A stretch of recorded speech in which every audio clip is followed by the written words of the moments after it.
Yo, yo, yo, what's happening? What's happening, online community sports family? We are back for another fire episode. This is Sports Therapy Podcast with good conversations, meet great athletes, man. We got some great takes for y'all on today. We know there's been a lot still happening in the sports world, so we got some hot topics for y'all, so y'all stay locked in. But other than that, man, got my brother to my left. JJ, what's happening? What's happening, bro? What's up, man? You good? You straight? Yeah, bro.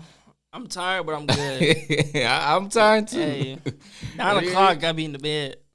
9 o'clock? My God, that's early, man. Hey, you like that? But yeah, man, we got some great insight for y'all, man. So y'all stay locked in. But before we get to our topics on today, you know we always gotta have the icebreaker question. So, my guy, icebreaker question for today is: what do you think is the hardest sport to play and why? Okay, so we had this debate at the Texas Motor Speedway. Me, Jaden, my homeboy Cam, and I think Montez. Oh, we did the fundraiser. Yeah, I remember it. So, what do you mean by hardest? Because it depends on what you mean first. So, what do you mean by hardest? Like, takes the most skill, like, takes the most concentration, like, takes the most physical. Like, what do you like? I would probably say skill and physical. I'd probably say both blended. Skill and physical. Physicality. Me personally, I would say this is my personal opinion. So if y'all don't, it's just our opinions, y'all. I ain't gonna lie, bro. Don't come for me. us. No, I'm playing. I would say I'll give you top 3. Okay, I would say because I don't think you play every position in baseball, right? Me? No, like if someone who plays baseball, they play every position, right? Or certain people only play certain positions. I want to say certain people play certain positions. I could be wrong. Okay. I'm growing in baseball.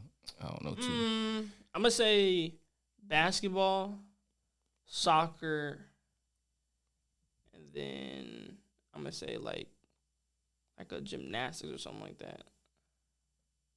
Cause like you need technique and stuff like that, and like it takes a lot doing a bunch of flipping and jumping and landing. And Simone Biles. Yeah, bro. Like it takes a lot. Yeah, that's a lot. That's a lot of skill and technique for that. I feel like those would be the hardest or toughest, shall I say? Toughest. Yeah, cause basketball, like you can't just go out there and just think you're gonna hit threes.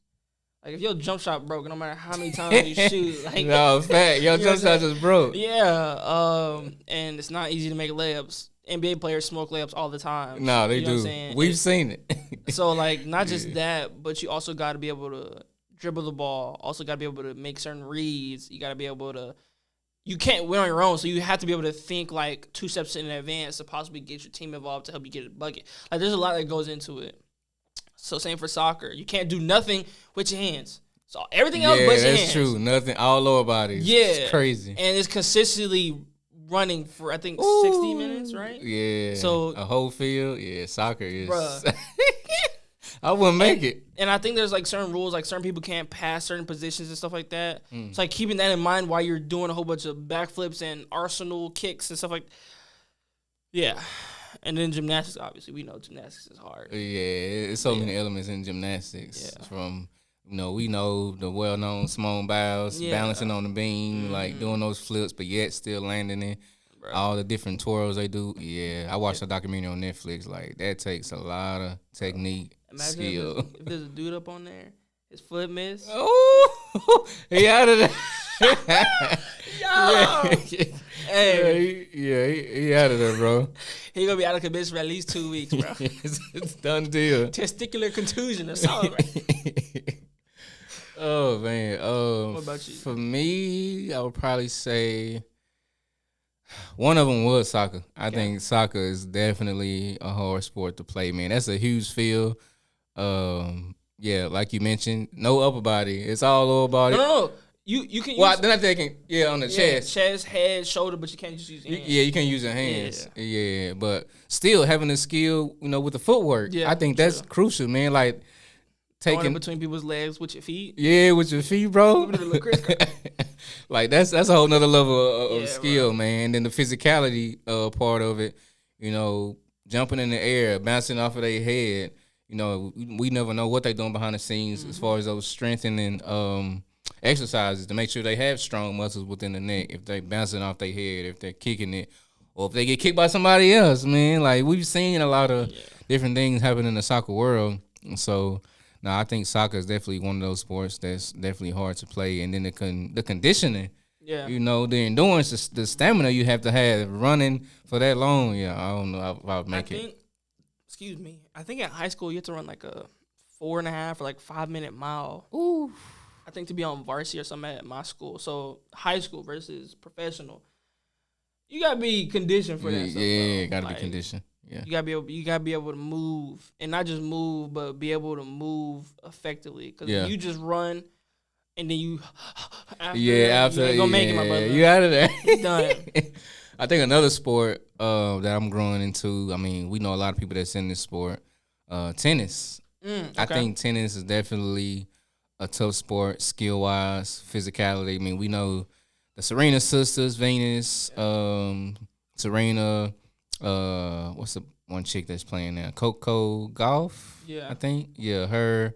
I think it's a few more that play, but yeah, I think tennis is there. You got to think about it, man. It's a one person sport. Everything is on you. Yeah. You got the net in the middle. You got a rack and the tennis ball, bro. You defending for your life. Yeah, you defend. If they hit it one way, you gotta have the conditioning. You gotta have the stamina and the speed to get to the other side to make sure that it doesn't go out. To make sure that you can, you know, stay within and keeping it in bounds, man. So watching the Serenas, the Venuses, the Coco Gauffs, and other people we may know in tennis, man, I think that's a very, very hard sport when it comes to conditioning, physicality, skill. But yeah, soccer, tennis, and then my third one, I would probably say, I don't know, I'd probably say football.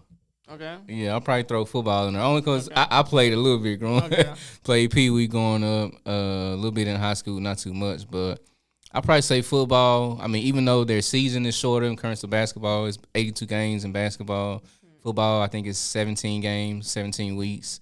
Even though it's a shorter season, just mainly the physicality part of it. Like, if you're running these certain routes, you got to be ready, man. You got to be aware of, you know, the defenders are getting ready to knock your head off.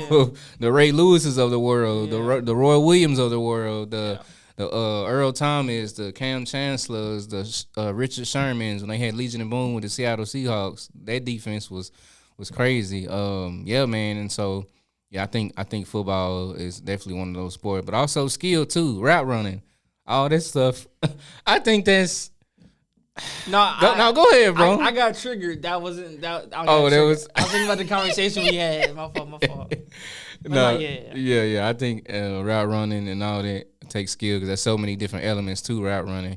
You had people like, you know, Terrell Owens. You got people like Jerry Rice. You got people like Randy Moss, who was skilled at, you know, running route. Probably wasn't the fastest. I don't think Jerry Rice was that fast. I mean, we can argue that, but yeah, I'll probably say football. Physicality, also with skill. Even the quarterbacks, you know, they run the offense. Yeah. They also, you know, they hearing plays from their coach in their ear, but they also got to be able to make adjustments on the fly.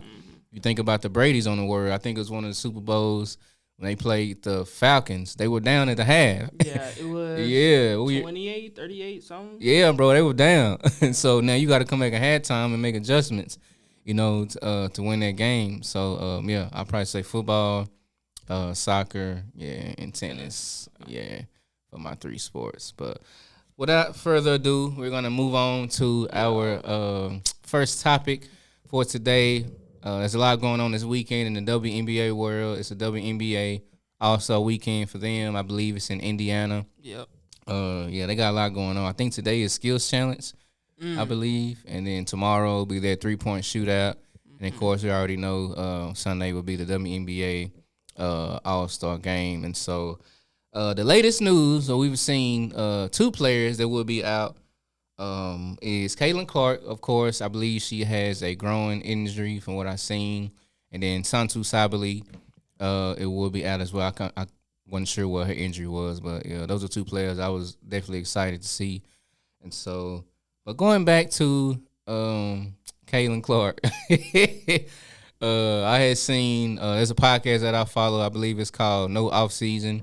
It's a two girls and a dude, man. They really just hit on everything WNBA. So shout out to y'all, man. Y'all doing some great things, recognizing women in the WNBA community. I love what y'all are doing. Hopefully one day we can get y'all on the show. We do virtual. I'm speaking it now. We do virtual interviews, so I might have to email y'all and bring y'all on the show, man. But other than that, one of their topics is Caitlin Clark worth $1 billion in the WNBA? So we talked about it a little bit off set. So what's your take, bro, on her? My refreshed take, I would say that Caitlin Clark is not. Now, if you're talking about over time, maybe, right? Like investment wise, maybe, but still not really to me. What I told Willie was like, when you think of $1 billion, right? Let's say it's in millions. LeBron James has been in the league for 21, 22 years. Yeah, it's 23. But yeah, I think 23 years, and he's not even like his net worth probably passed it. But he's not getting $1 billion. Right. So why would a young lady who just got to the WNBA, I think it's her second year, get $1 billion? Right. Like, what have you done? Like, how have you changed the game? Like you ain't done. You still wet behind the ears, as old folks would say. But like, you ain't done nothing yet, right? And it's like, when people think of greatness, they're not thinking of Caitlin Clark right now. I'm not gonna lie to you. Like, when they think of greatness within the WNBA, they think about the OGs like Diana Taurasi,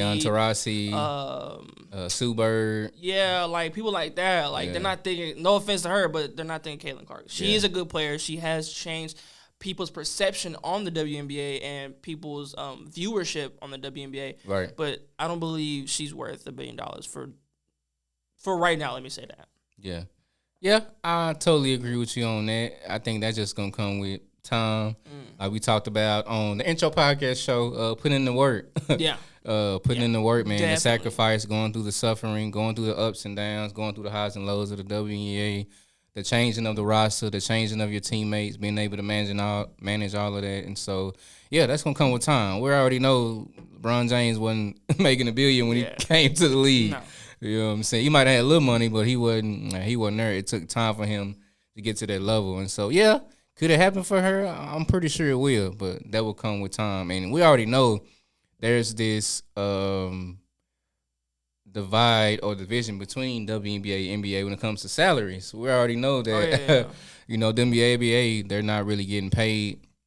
Well, we feel like, they should be getting paid. I believe the highest, last time I checked, I think the highest salary was like $200K, maybe $250. I can't remember. Okay, so let's pause it for a second. Let's speak to that.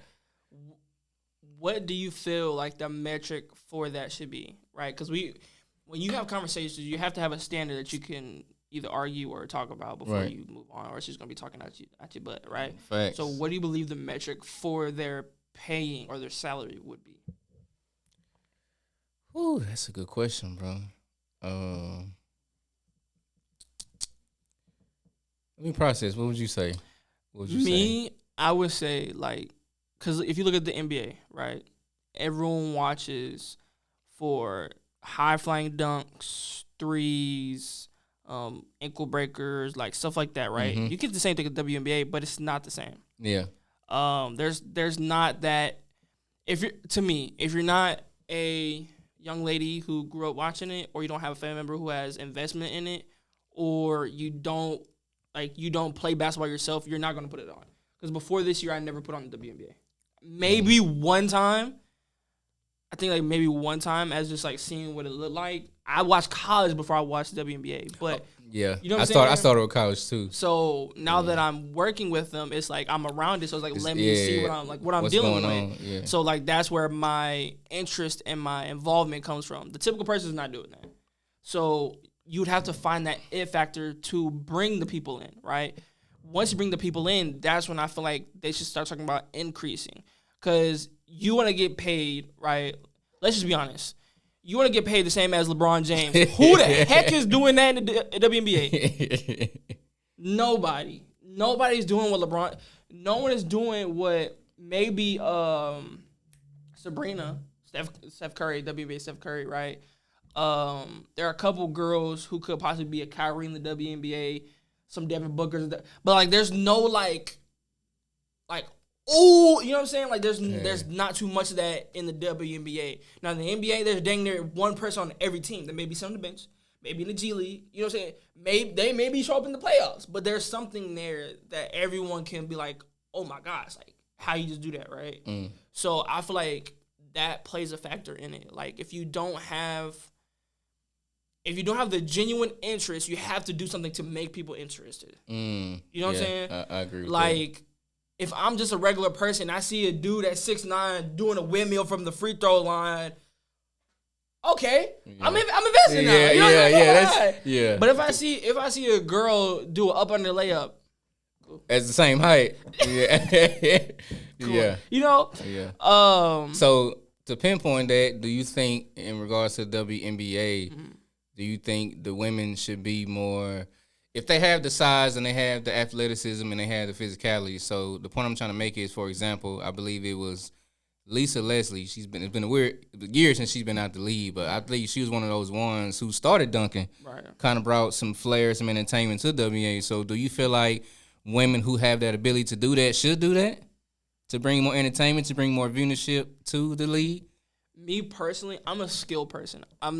Yes, the flashy stuff is cool, but I'm more of a skill person. Right. So if I see you do a hezzy snatch, like what was her name? Who? Isaiah James. Oh, Isaiah. Oh my yeah. gosh, She was like cooking. that stuff like that. Yeah. If you can do that consistently, you can have my money. You got. You know what I'm saying? You got but it. people in the WNBA aren't doing that. Like some of them don't have the best bag. Right, so it's really fundamental, very like sound, basic. You know what I'm saying? Yeah. So it's like you have to, like I said, you have to have that thing to make people watch. If you don't have that thing, no one's gonna watch. So if if no one's watching, you're not gonna get paid. You don't get paid. You may pay you for nobody watching.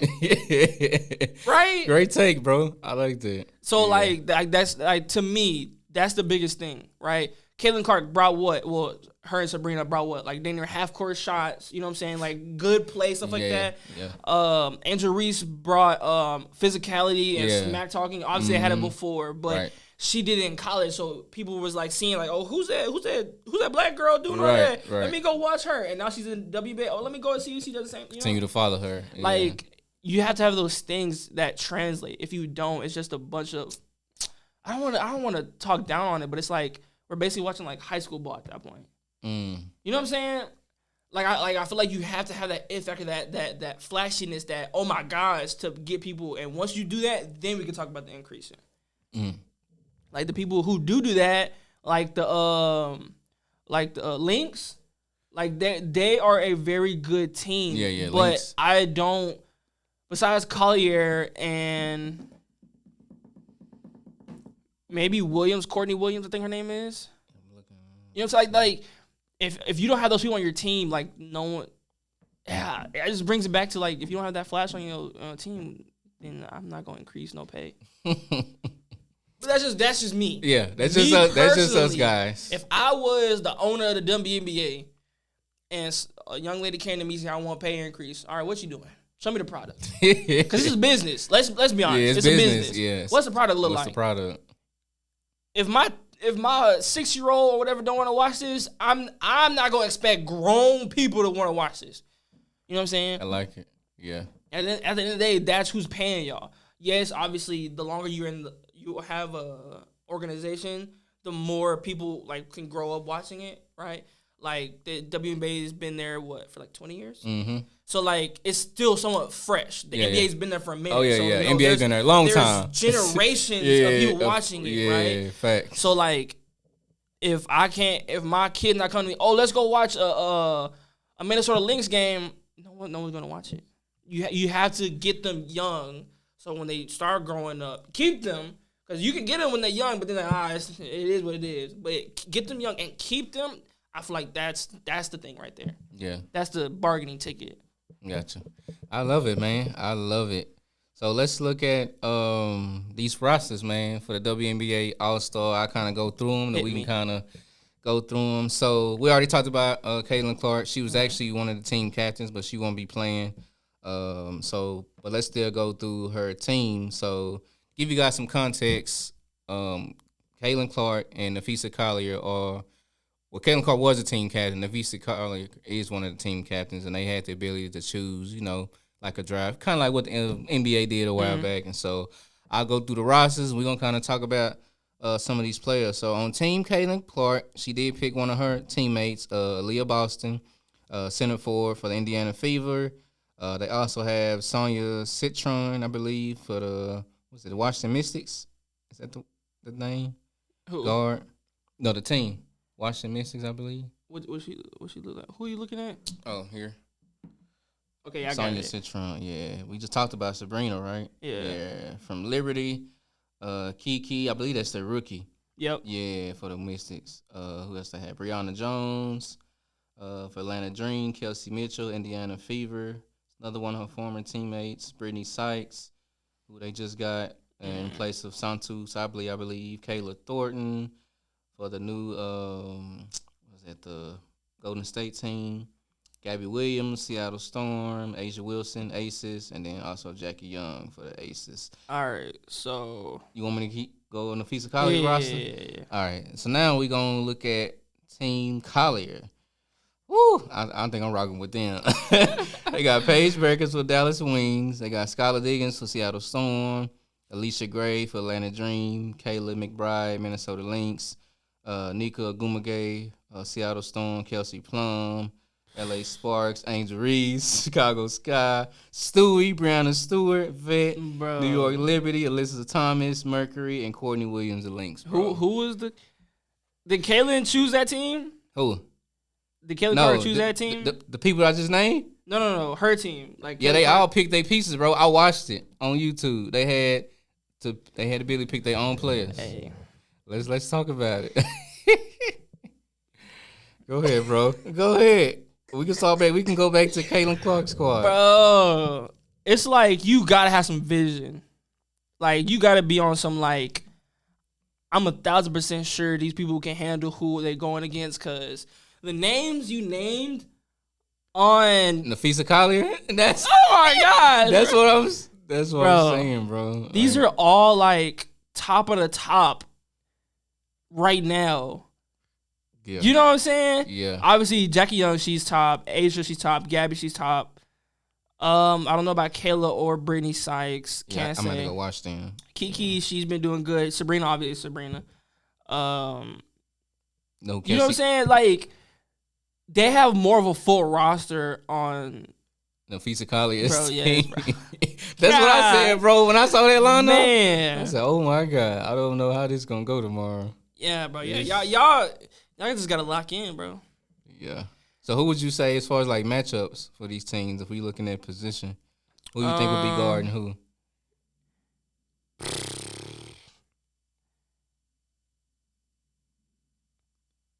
Is Asia Wilson guarding Nafisa Collier? They got her listed as a center. I thought she was a forward. Maybe a power center, a forward center. Maybe. Nah, Collier can't guard her. They would have to get Nike or Angel on her, or maybe even Alyssa Thomas. Asia Wilson. Yeah, bro. Look at Alyssa Thomas.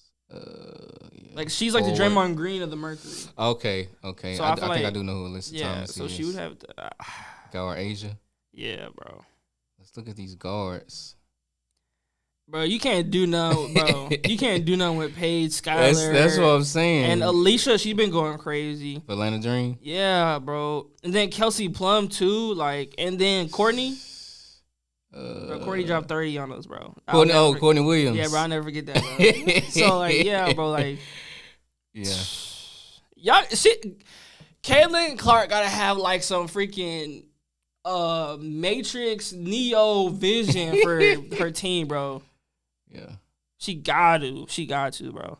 Let me give y'all some context, man, on one of the stars we talking about. So on team Nafisa Collier on her roster, Angel Reese, I was looking at some of her stuff. It says that right now, career highlights, 2024 All Rookie Team, all time leader in consecutive double doubles, bro. The double double bag. That's one of her highlights. Angel Reese, 15 offensive rebounds through 3 of the first 3 games of the season, tied for second in WNBA history for the most through a player's first 3 games. She is tied with Natalie Williams, 1999, and ranks one behind Yolanda Griffin, 16 in 1999.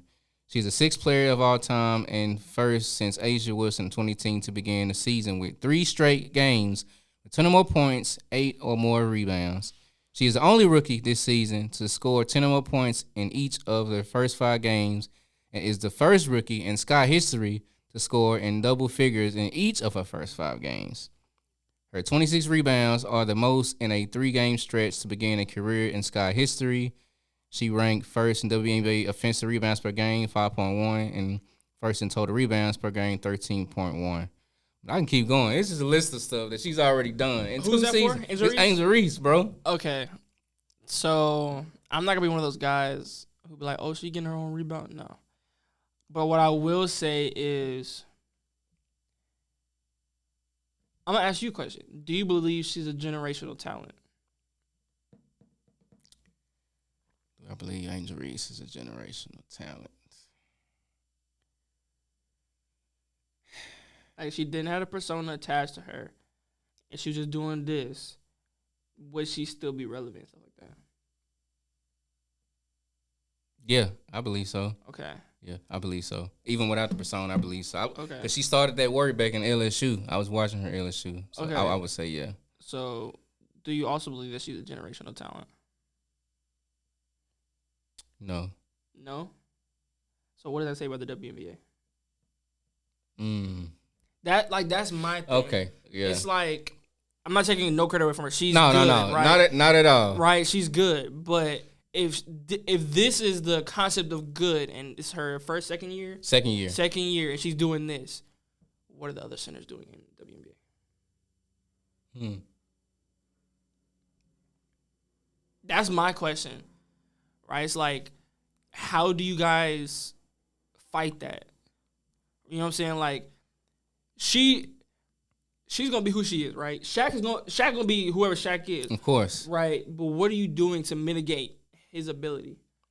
The fact that she's getting all these rebounds, all these points, blocks, whatever, she's doing all this stuff. Like, what are y'all doing to stop it? Like that's where my mind goes. Like, so what would you consider to be a generational talent? Like, you come in first year, you there, they go to either the finals, playoffs, or the finals. Or the finals. Like, that's what rookies make that big of an impact. Ooh, that's a good question. Yeah. Like, to me, generation means within your 20 or 2000 to 2010 in this generation, who were the 5 to 10 people who were taking their team from maybe the 8th seed to the 3 seed or the 1 seed, just not just them alone, obviously, because you can't do it by yourself, but they impacted the team so much. You know what I'm saying? Yeah. And that's what I think about when it comes to Angel Reese. It's like, is she impacting her teams that much to where they're that good, or is her team that bad that her goodness is like, oh my God? Yeah, over exaggerated. Yeah, I see. That's a good one. Man. Like, I'm not taking nothing away from her. She's a good player, but that's where my mind goes. It's like, is this being exaggerated? Is she actually as good as they say? Is it the WNBA's lacking? Like, you know what I'm saying? There's a lot of factors that play into it. Yeah, a lot of factors. All right. Who else would you say? Who would you say that's going to probably shine tomorrow in regards to these rosters, based on these lineups? Who do you think is going to be those, what's the word that they use? X factor in the All-Star game based on each roster? Alicia Gray, obviously Paige, and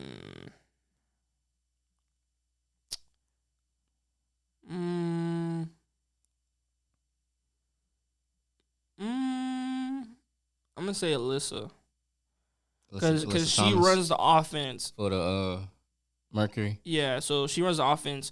Is she gonna run the offense for the All-Star team, or is she gonna take a step back? You know what I'm saying? Yeah, Like yeah. that's gonna matter. Like, what are you gonna if you can't do your normal role? How are you going to? How you gonna affect the game? What does that look like? So that's on her team. On the other team, I'm gonna say probably Gabby, Kiki, and Gabby Williams and Kiki, the rookie. and Aaliyah Boston.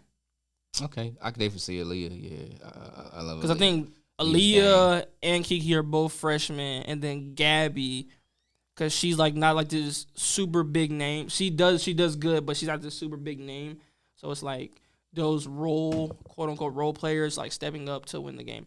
I don't know if they play like the NBA where everyone's just out there playing like it's a park game, right? Or is it going to be actually competitive? I hope not, bro. Yeah, this will be this will be my first time. I think it's tomorrow, so hopefully I'll be settled at home so I can watch the WNBA All-Star game. But hopefully y'all not playing like bro. the NBA All-Star game. Like, give me something to watch, bro. Yeah, give us something to watch, man. Make it competitive. Don't just be shooting a bunch of threes and being lack on defense. Like, we want to see competitive as if you were in the WNBA finals. And I'm telling you, that's what I'm looking for. If you do that, you'll get a lot of viewership, bro. They're gonna be like, yes, I can agree with that. Like, if they see these girls going out there for the All-Star game, why can't the guys do it? And then everyone's gonna be like, not everyone. There's gonna be some people that don't do it, but they're gonna be like, let's go watch them, bro, because the dudes over here, they ain't playing for real, bro. Facts. They sitting out games, stuff like that. Yeah. Staying on that topic, have you seen what's been going on with the NBA All-Star game changes? Have you heard lately? Nah. So, to give you guys some context, with the NBA All-Star game changes they've been making, what they're looking to do is kind of similar to the Olympics. They're going to take all the American players and have them play against the international USA versus the world? USA versus the world. So, if that happens, this is just my opinion. Those who watch this is my opinion. But I think the American team going to have a run for their money. A lot of players that have came in the NBA league right now lately have been multiple international players. Like, we just seen with OKC. Yeah. Shea, he's an international player. Jokic, he's won multiple MVPs. He's an international player. Giannis, who's won the championship, international player. I can go on, man. So I believe that American, they going to have a run for their money with the international squad. What's your take? I mean, old heads getting old, bro. Not saying they can't perform, but yeah, I don't know. I feel like it depends on who's developed at the time. Cause Shea is developed. He's a developing product, and in his development, he has ascended past the typical.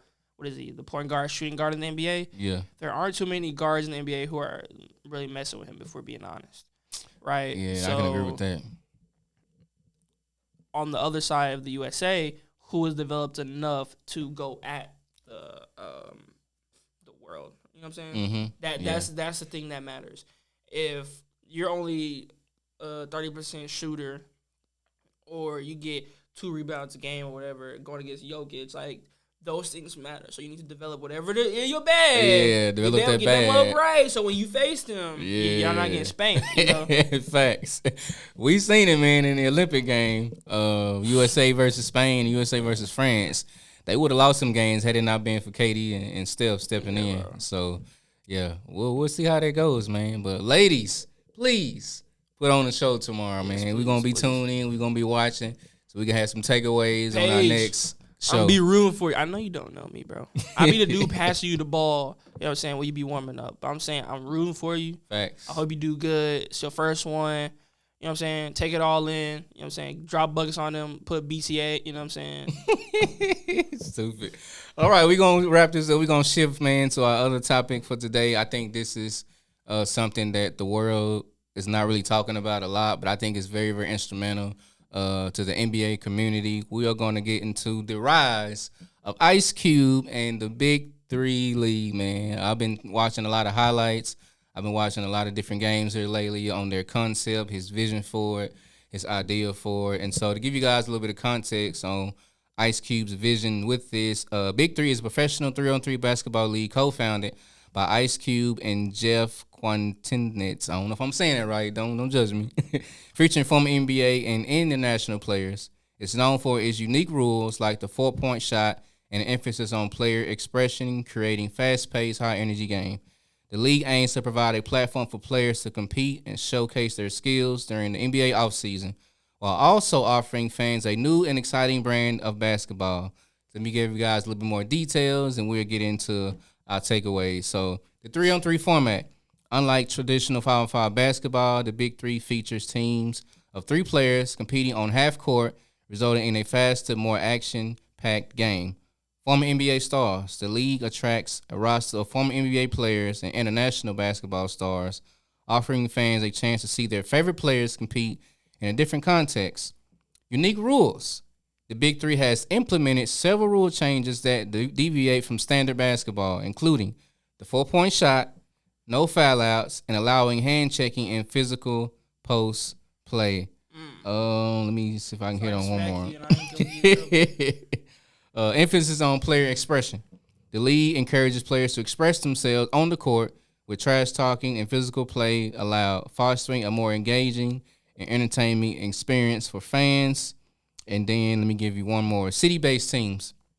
The Big Three is transitioning to a city-based model with teams representing specific cities, similar to traditional sports leagues. So give you guys some context on what that looks like. So have you been watching any highlights? Have you seen any clips from the Big Three? I've only seen Michael Beasley. Oh, yeah. He's my number one. There's a guy that I watch on YouTube. His name is Nazir Kaur. Nazir Kaur. Yeah, watch him. He nice? Bro, yes. So he started off, backstory. Add the effect, post. Yeah. But there's a guy named Devontae Friga, right? He was a D3 hooper. He graduated school. He started filming YouTube videos, going to parks. Right. It started getting traction, so he started doing more, going to park more, playing 1v1, stuff like that. He started doing park takeovers with his homeboys. So in the process of doing that, he met Nazir Kaur, I think, at one of his park takeovers in, I think, Orlando, Florida or something like that. Or somewhere, wherever he met him, right? And they just, he was a bucket. So he was like, hey, I got this idea, join us. And, over time, they started getting closer and stuff like that. And they started formed the Friga fam. So the Friga fam was him, Nazir, and a couple other people who had YouTube pages, like, came together and started, like, making YouTube videos and stuff like that, right? Mm-hmm. So in the midst of that, everyone started getting traction. Everyone started seeing how good he is. So I believe there was a tryout for the Big Three. So he went out there and played, and he got a spot. Oh, wow. So in the midst of that, he got on the Big Three, and I think he ended up winning a championship with them or something like that. So I don't know what the point of me telling you all that. It's just backstory, I think. But yeah, so watching him hoop now into the Big Three, it's like regular people can get in there. And I feel like that's... They can. I was looking at some of the rosters. Like, that's, to me, that's more, like, appealing than the NBA. Because the NBA, you got to go through this high school, college. You got to go to maybe the G League. You got to go overseas. Yeah. And, there's a bunch of politics. The Big Three, dang near anybody. If you know somebody, you can get in there. Yeah. You know what I'm saying? If you're a bucket and you just know, your cousin, is playing, hey, bro, hook me up. You might be able to get in there. So I feel like that is more appealing. That's more attractive to the audience. Yeah, like different concept. You know what I'm saying? Like a regular person like me could be hooping. Let me watch this. Yeah. I like that too. It makes it more not only entertaining, but family friendly, and family oriented. To where if you know somebody that's skilled, even if they played in high school or college, or even if they had a little bit of experience, and you've seen their work, and that they have the ability to play and to get in that league. And I've looked at some of the rosters, and you're absolutely right. A lot of these players didn't even play in the NBA in not one season, let alone college. I've seen some who came from high school. So, to your point, I do love that concept from Ice Cube, just giving people an opportunity to showcase their bag, man, and bring some entertainment. I love the smack talking. Now, we can smack talk without getting disrespectful. I'm a joker. I'm I'm like Kevin Garnett, but not like crazy cussing and yelling and stuff like that. But me, like when I hoop, sometimes I'll be like, if we playing like King of the Court, right? Do a step. I'll be like, hey, bro, what's your favorite cereal? And they're like, what? And I blow by them, right?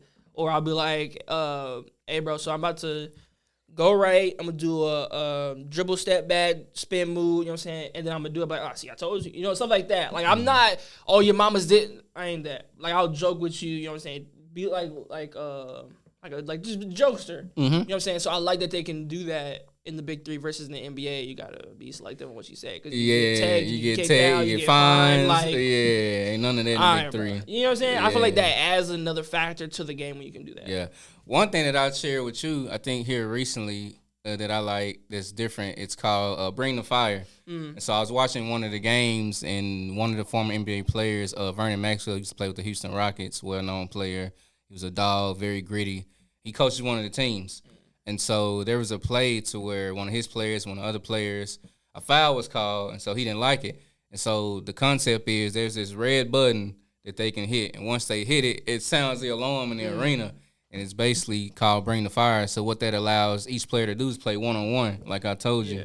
And so I think it's maybe for like a few minutes, you know, whether it's a defensive stop or whether you're trying to get to the bucket to score. And so I think that's cool, man. A different element, you know, different concept to the game. If you don't agree with that foul being called, you're gonna hit that button like one-on-one. Let's get to it. Let's see what you got. I feel like that adds to the like letting officials officiate the game. If I said that right, I feel like there's a lot of things that officials get away with that change the game. Yeah. In the NBA. Yeah. So like, if there was a controversial foul call, like when he was falling and no one touched him and he threw the ball, he got a foul call. You know what I'm saying? That changed the trajectory of the game. I don't know if they won or whatever, but like stuff like that can be difficult to watch or have to go through. So to be able to stand for what you did or fight for like what you did or didn't do, I like that. Yeah. Like, you can say, I fouled you, I didn't even touch you. All right, we about to bought online. You know what I'm saying? Like, you ain't about to get this free one, bro. Like, no, facts. Bring the fire. You know what I'm saying? Because if the ref feels like you fouled and they review and they still say, oh, no, it was a foul, can't do nothing about it. You just got to move on. But now that you can fight for the foul call. Shout out, before we go on, shout out to Ice Cube, Shout out to Ice Cube, one of my favorite guys, man, in the entertainment world. We know the movies from All the Fridays, Boys in the Hood, man. Not Daddy Did Care. What was that? Ride Along too with Kevin Hart. No, it was one when he was younger. We had 2 kids. Daddy, are we there yet? I think that's what it was. I think maybe Are We There Yet? Yeah, somewhere around there. That was a classic to me. That was a classic to me. Yeah. Ice Cube. I don't care what no one say. I like that movie. Yeah. Shout out to Cube, man, and what he's doing with the Big Three, man. Another thing that I see is they have the 4-point play. So I was watching some highlights last night. Shout out to Joe Johnson, former NBA player. Yep. ISO Joe, man, played with the Atlanta Hawks. Nets. The Brooklyn Nets. And who else? That's probably it. I don't know. Yeah, that was before my time. But 17 All-Star appearances, man. 17 seasons in the NBA, 6'7", all the way from Little Rock, Arkansas. So, that's one thing I didn't know about ISO Joe. But, the reason why they call him ISO Joe, man, because he's one of those players, man, that... You on that island? Yeah, you on the island by yourself. He is cooking you. There's nothing you can do about it. There's nothing you can do. Like, watching the highlights yesterday, the team they were playing against, I don't know if you remember Montrezl Harrell, the Dreads. Yep. Yeah, he played in the league a few times, and I think they were down by 3. And so, we know ISO Joe is well known in the Big Three, and so I think they set a screen or a pick. He gets to that 4-point spot, knocked it down, brother. The game tied, and I think it ended up winning by 2 because it was a good game, man. But shout out to ISO Joe, man, well-known guy in the NBA space. And, I think another thing that I like about this is Ice Cube is giving these players still the opportunity to show that they can still hoop. Yeah.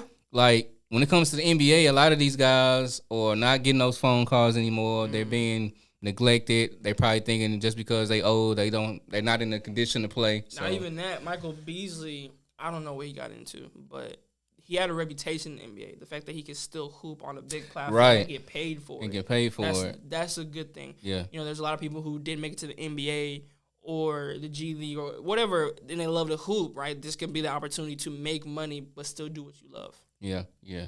I totally agree. Another player, we talked about Montrezl Harrell. He was on the other team that ISO Joe played against. He is from Tabaro, North Carolina, 6'7", played in NBA with in 9 seasons. He's also a former 2013 NCAA champion for the University of Louisville. Played with 6 different teams: the Rockets, the Clippers, the Lakers, Wizards, the Hornets, and the Sixers. And he was also 20. My fault. Stupid. He was also the 2020 NBA Sixth Man of the Year. He got that award, and so watching those highlights last night, bro, they was getting at it. Montrez still got it too. I think he plays the 4, I believe. So he was like one of those glue pieces for them, keeping them in the game. But even in the NBA, he was one of those glue guys. You know, all the teams that he played for, and so just by knowing your role, knowing your role, and developing those skills and your craft in their role. So, man, continue to do great work with the Big 3 Ice Cube, man. We love what you're doing. I think it's something great that you're doing, man. And I've seen they getting a lot of sponsorships too. That I was looking at their website. A lot of people are seeing what they doing, the moves that they making. They even got like real commentators, bro. Like they got Canes. Raising Cane's. I don't know if they was one to sponsor. Hey, bro, sponsor Ice Cube Canes. Sponsor them. But yeah, you doing a great work, man. Just continue to keep moving forward, keep growing, keep allowing people to get the opportunity to let them know that they can still hoop, that they still have, the bag, and they still skilled in what they do. So that's something that I love, man. Any other takeaways? Any other highlights you've seen? No.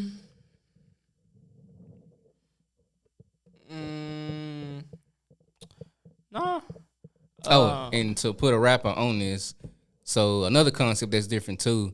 So halftime for them is the first team that gets to 25.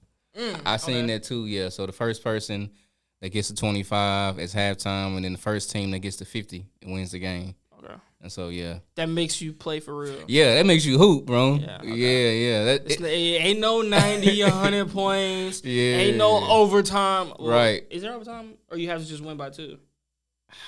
That's something we'll fact check. I'm not sure. We'll check that. The fact that you got limited amount of points before it's not time, it's points. It's points, yeah. You know what I'm saying? Like, so if you don't get to 25, you don't get no halftime.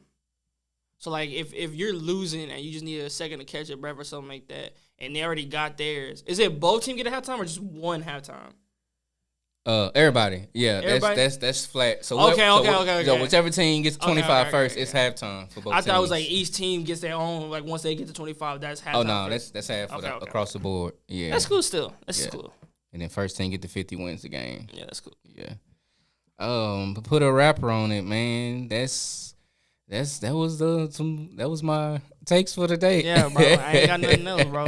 I'm just here to look good and cheer them on. You know. But yeah, we appreciate y'all, man, for tuning in to the Sports Therapy Podcast, man, with good conversations. Meet great athletes, man. We definitely have some more hot topics for you guys, but we're always a stickler of making sure that we shed light on the WNBA because we feel like they don't get enough credit.